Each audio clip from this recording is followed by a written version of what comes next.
And now, your News 13 Skywatch weather.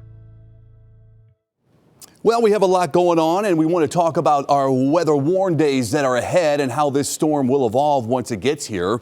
We do have the quiet before the storm and still the cold before the storm. As you can see with our Hunter Subaru Skycam network, temperatures are in the 20s, but the energy is well to the west of us still. All right, this is where it's starting to dig in the jet stream, and that's in northern Mexico.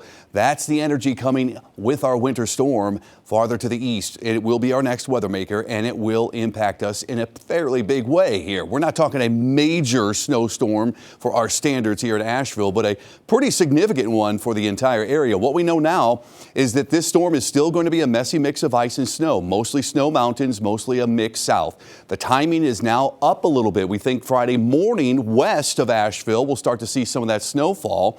And then in the afternoon, it's going to shift east of I-26. The impacts of the storm, still expecting travel difficulties, no doubt, and possibly some minor power issues to include along with that. We do have some clouds that will hang with us tonight, especially the French Broad River Valley. That's associated with this very cold air, this Arctic air that's going to be locked in for days to come. Teens in the morning.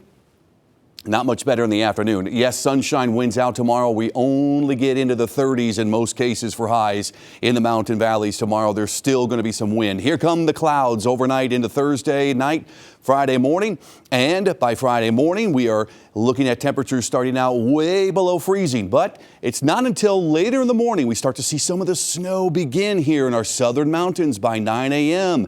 And some of this is going to struggle to hit the ground initially because the air is going to be very dry at the surface. So it evaporates initially somewhat.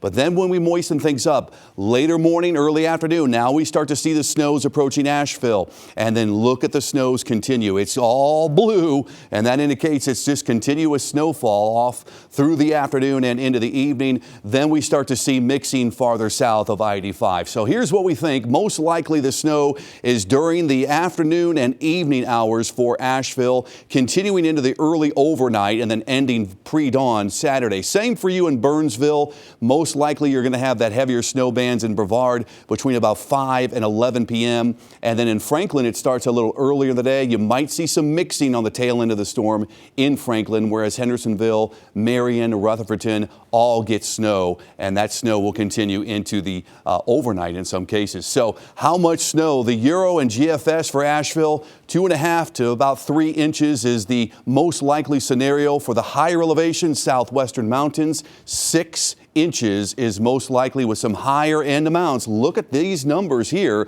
over the Smokies and some of the high elevations in the southwestern mountains. We're talking 6 to 8 inches, but in the valleys 3 to 6 in that dark blue. Many will see 2 to 4 inches in Asheville southward to the northern upstate. So get ready. It's going to be something to shovel and mess around.